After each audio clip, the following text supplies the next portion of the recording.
Hello everyone, आज हम करेंगे exercise number 25। This is future indefinite tense passive.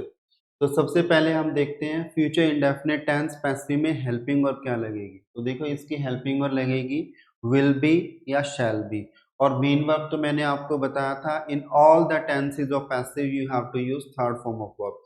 सभी टेंसेज में आपको थर्ड फॉर्म लगानी है पैसिव में, तो इसमें भी थर्ड फॉर्म ही लगाएंगे। Now these are the structures. इन स्ट्रक्चर्स के अकॉर्डिंग हम कोई भी सेंटेंस बना सकते हैं। इसमें देखो छोटी सी एक प्रिंटिंग एरर है, मतलब टाइपिंग एरर है, उसको आप करेक्ट कर लेना। यहाँ पे जो मैंने लिखा है विल सब्जेक्ट, उसके बाद आएगा will subject B.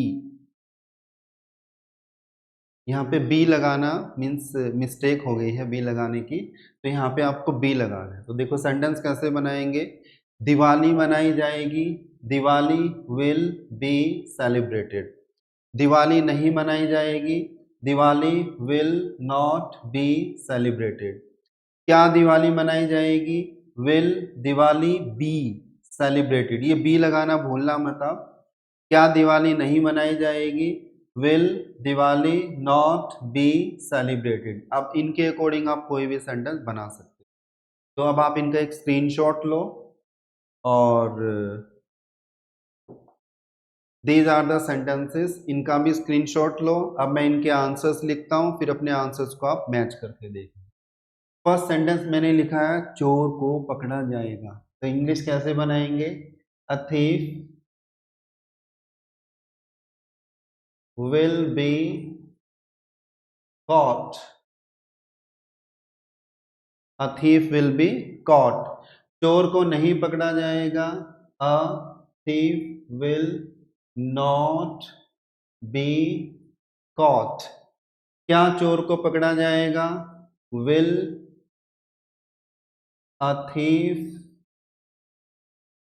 be caught।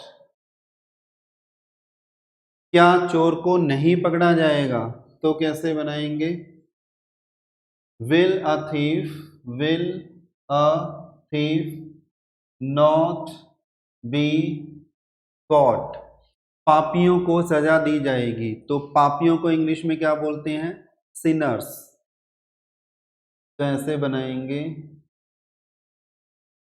Sinners will be punished,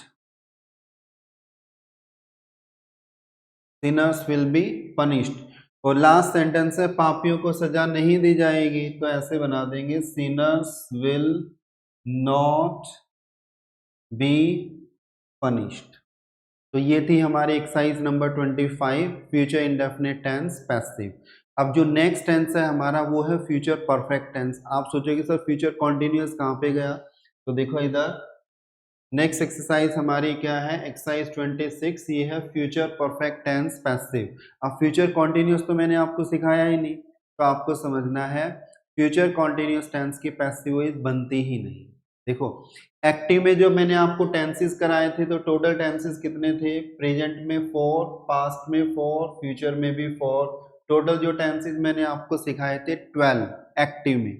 passive में ऐसा नहीं होगा। पैसिव में क्या होगा, फ्यूचर में मींस प्रेजेंट में हम करेंगे 3 ही टेंस की पैसिव, पास्ट में भी 3 ही टेंस की पैसिव बनती है, फ्यूचर में तो 2 की ही बनती है। देखो प्रेजेंट में क्या होगा, present indefinite, present continuous, present perfect, इन तीनों टेंस की पैसिव बनेगी। प्रेजेंट परफेक्ट कॉन्टिन्यूअस टेंस इसकी पैसिव वॉइस नहीं बनती, तो 3 की बनेगी। पास्ट में भी क्या होगा, पास्ट परफेक्ट कॉन्टिन्यूअस, इसकी पैसिव वॉइस नहीं बनती। अब फ्यूचर में क्या होगा, फ्यूचर कॉन्टिन्यूअस और फ्यूचर परफेक्ट कॉन्टिन्यूअस, इनकी पैसिव नहीं बनती, तो फ्यूचर में 2 की पैसिव बनती है। तो पैसिव में जो टेंसेस होंगे वो आपको 8 ही करने हैं, तो 8 ही कराए हैं मैंने आपको, 7 तो करा चुका हूँ, ये 8th एक्सरसाइज है। ओके, तो ये पैसिव की आपकी लास्ट एक्सरसाइज है, इसके बाद टेंसेस आपके पैसिव में कंप्लीट हो जाएंगे। तो चलो पहले इसको सीखते हैं। फ्यूचर परफेक्ट टेंस पैसिव, इसमें हेल्पिंग वर्ब क्या लगेगी, विल हैव बीन या फिर शैल हैव बीन। और मेन वर्ब तो आपकी माइंड में बिल्कुल फिट हो गई होगी कि मेन वर्ब तो हमें थर्ड फॉर्म ही लगानी है, तो इसमें भी थर्ड फॉर्म ही लगाएंगे। अब इन स्ट्रक्चर्स के अकॉर्डिंग हम कोई भी सेंटेंस बना सकते हैं। जैसे मैं बोलता हूं सलमान खान को पीटा जाएगा, नहीं सलमान खान को पीटा जा चुका होगा, तो ऐसे बनाएंगे Salman Khan will have been beaten. Salman Khan को कैटरीना कैफ के द्वारा पीटा जा चुका होगा। Salman Khan will have been beaten by Katrina Kaif. Diwali मनाई जा चुकी होगी, Diwali will have been celebrated. Diwali नहीं मनाई जा चुकी होगी, Diwali will not have been celebrated. क्या दिवाली मनाई जा चुकी होगी, will Diwali have been celebrated. क्या दिवाली नहीं मनाई जा चुकी होगी, will Diwali not have been celebrated. इस तरीके से आप कोई भी सेंटेंस बना सकते हैं। अब मैं first of all take a screenshot, आप इनका स्क्रीनशॉट लो and these sentences also try to translate. Now I am writing the answers. दूल्हे को पीटा जा चुका होगा, दूल्हे को इंग्लिश में क्या बोलते हैं, दूल्हे को इंग्लिश में बोलते हैं ग्रूम। तो कैसे बनाएंगे, a groom will have been bitten next है दूल्हे को नहीं पीटा जा चुका होगा, तो ऐसे बनाएंगे a groom will not have been beaten. क्या दूल्हे को पीटा जा चुका होगा, तो ये ऐसे बनाएंगे will a groom have been beaten. And next sentence, क्या दूल्हे को नहीं पीटा जा चुका होगा,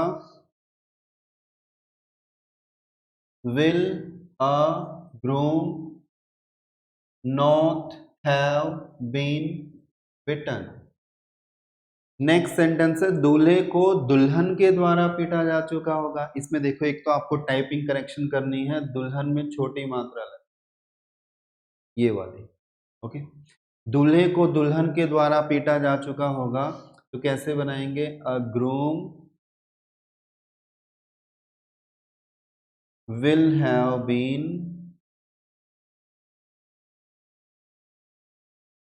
bitten by a bride। और लास्ट सेंटेंस है नए कपड़े नहीं कपड़े, नए कपड़े खरीदे जा चुके होंगे, तो कैसे बनाएंगे, न्यू क्लॉथ्स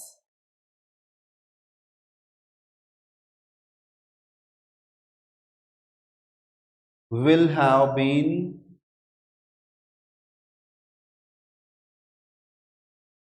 bought। तो ये थी हमारी exercise number 26 future perfect tense passive, जो अभी कंप्लीट हो गई है। अब देखो हमारी टोटल एक्सरसाइज हो गई है 26। इनमें मैंने आपको क्या क्या सिखा दिया, मैंने आपको सिखाई फर्स्ट जो 6 एक्सरसाइज थी वो तो थी हमारी बेसिक एक्सरसाइज। उसके बाद मैंने 12 एक्सरसाइज आपको कराई, ये थी टेंसेस एक्टिव। उसके बाद मैंने 8 एक्सरसाइज आपको कराई, ये थी tenses passive. So total we have done 26 exercise. Fine. अब आपको क्या करना है, अब हम करेंगे नेक्स्ट वीडियो में exercise number 27, that is very very important exercise. उस एक्सरसाइज का हम स्पोकन इंग्लिश में भी और रिटन इंग्लिश में बहुत ज़्यादा यूज करते हैं। वो एक्सरसाइज कौन सी है वो मैं अभी आपको नहीं बताऊंगा, that is a surprise for you. ये आपके लिए एक सरप्राइज है। तो मिलते हैं नेक्स्ट वीडियो में। Okay then, bye everyone, see you in next video.